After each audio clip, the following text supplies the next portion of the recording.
Hello everyone, my name is Brandon Rock on 7. Welcome to the Bro 7 Show. And today we're going to review a movie that's very, very exciting and very, very boring in some ways to some people, but is one of my favorite childhood films of which I treasure and own all the series of. And this movie is Transformers: Revenge of the Fallen.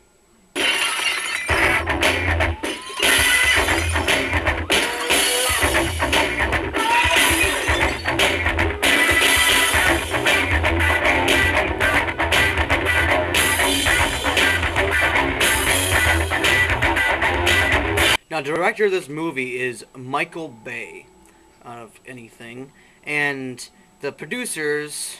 Here's a big list, people. Producer is Lorenzo di Bonaventura, Ian Bryce, and these are all the executive producers. I'm not kidding. Steven Spielberg, Michael Bay, Brian Goldner, and Mark Varendian. Steven Spielberg. That's a big name right there. Now, the actors in this movie, which some of you and lots of you may know, are the person who plays Sam is Shia LaBeouf. Everybody should love him and know him. The person who plays Michaela is Megan Fox. Ooh la la to some of you people. Leo is the roommate. His name is Roman Rodriguez. His father, Shia's father, is Kevin Dunn. His mother is Julie White. Those are not his real parents, just the parents inside the movie. So, the Nest agents, the soldiers in the army, the white guy's Matthew Marston, and the black guy's Andrew Howard. I don't understand why you don't see him very much in this movie, but you. Alright, 2 years later after the first Transformers, it begins with showing how the past used to meet up with the Transformers to begin with. Then after that, we go to Optimus Prime and the other Autobots in Japan or China or someplace trying to just get rid of all the extra Decepticons in the world that we somehow, for some reason, some stupid reason we never even heard of. So after they do this, one of them say, "The fallen shall rise again." And so everybody gets the sense that the Decepticons are going to rise again, but you're going to be wrong because you're going to want to see the rest of this movie and you're going to discover why. Anyway, so Sam's finally out of high school and he's going into college, so he's moving out of his parents' house. He's going to a college dorm. So while that's happening, he gets his old sweatshirt that he wore, from the first one, and a slither of the cubes in it. It drops down, and some of the kitchen appliances come alive and start destroying everything. Bumblebee comes out, blasts some things up into millions of pieces, and I guess it's off to college after that. He gives the shard to Michaela, out of anything, and he goes off to college. But while he's off to college and having a horrible time with his annoying mother, he meets Leo, his roommate. He's going to become very, very important as the movie progresses. So, eventually he finds out that the woman that's really, really hot there seems to be a woman bot. And as this is all happening, Autobot that everyone should know, Wheelie, well, he's a Decepticon now, turns into an Autobot. Then he tries stealing the shard piece. Then Michaela goes over to the college, I guess, sees him cheating on her with a diesel tongue inside his mouth, I guess. So, from that Decepticon humanoid thing, and basically they smash the crap out of it eventually. Then Megatron captures Sam, and then finds out what the heck happened with the shard that made his mind all, having all these symbols and everything. After that, Optimus Prime has one heck of a standoff by himself and 5 other Decepticons. Then Autobots somehow appear after Optimus dies. So then after that, it's off on an adventure from finding the old guy from Sector 8 that got shut down and retired, I guess, inside his mother's house while his mother lives with him, supposedly. But they go find him with Leo and the 2 hillbilly retarded Autobots. And they eventually go find out that they have to go to Egypt because they go and find one of the most ancient Autobots, or Decepticons, if you want to call them that, in the whole entire book. So they go find him. They go to Egypt to a space bridge. Yeah, I know they kind of screwed that one up in their own way, though. Then they go to Egypt. They find the flippin' temple, the pyramid. Then they find the pyramid with the Matrix in it after going through one heck of a thing with the Decepticons, battling and everything. And supposedly they get the Matrix. It turns into dust. Sam gets his sock, puts it inside his sock.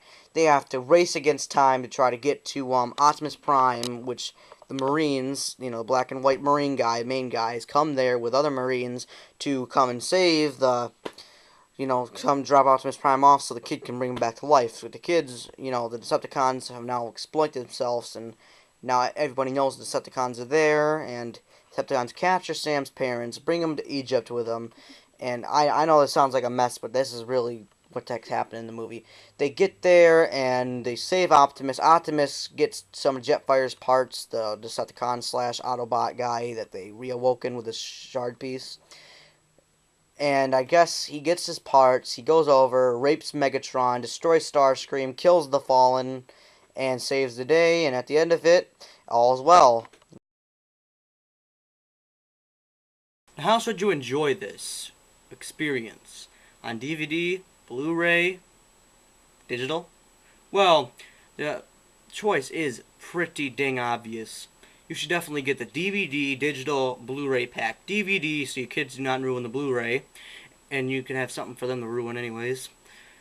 Digital, because who doesn't want to always have it on their iPod or on their laptop while going to work, because this movie kicks arse. And Blu-ray, just because it has all the dang special features, it has the best, just the best thing it's beautiful. I mean, it's like seeing The Dark Knight and Iron Man on Blu-ray, because it's beautiful. Okay, you can enjoy the experience twice as much better. Who is this for? You think it's kind of obvious. Fans of the first movie, people who enjoyed the original cartoon, or today's cartoons, which I think blow. Anyways, or just people who just want to go see a movie on the weekend because you got day off. This is definitely a movie you're going to want to go see, especially if you're a fan of the old series. Now, some people will get this bad review just because it's, it's kind of screwed up a lot of things, like Devastator, The Matrix, all sorts of stuff, like the Space Bridge, too, is a little part they screwed up and everything.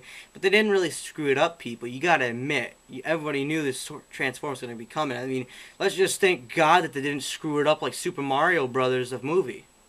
I mean, seriously, come on. Be happy. Be happy about that. Well, I guess out of this whole entire 2.5 hour over experience, there is a little bit of a lesson. When you have a Megan Fox demanding you to say the love word, well, love, anyways, say it. It's a very, very good rule. Now, the best rating out of 10 for everyone, that would probably be a regular vote. See, on Internet Movie Database and places like that, YouTube and everything, they give this maybe a 6 out of 10, or a 5 out of 10, even a 4. I've heard even 1 out of 10 sometimes. And I really thought this movie was really, really great. I mean, I can watch this movie over and over again, even though it's 2.5 hours long. And I don't see why people do not like this. And people have to like this. It's sold out. Box office is #1 movie of the year in 2010. No, 2009, I believe. So, don't start talking unless you say you've never gone and see it and you just see it on DVD. And then I can understand if you hate it. But if you went to IMAX, something like that, to see this, shame on you. The best this movie could possibly get from everyone else in the world is lowest 6 and highest 8 out of 10. That's for everyone, not even including me. Not including myself. Sucks. Alright, the official rank out of 10. What is it, Brandon? Rock on 7. Well, I will tell you, this movie, indubitably, indefinitely, indictedly, I don't even think that's a word, but whatever. I think this movie deserves a good old-fashioned 9.1 out of 10. Yep. So you can open up your bag of potato chips and, eat them. Because that's what you're eating. 9.1 out of 10. See you in next time for another Bro 7 show. This is Transformers Revenge of the Fallen review. Hope you all have a nice day. Don't forget to comment, rate, and subscribe, or else I will haunt you. Just joking. I'm only going to haunt the people that are Dutch.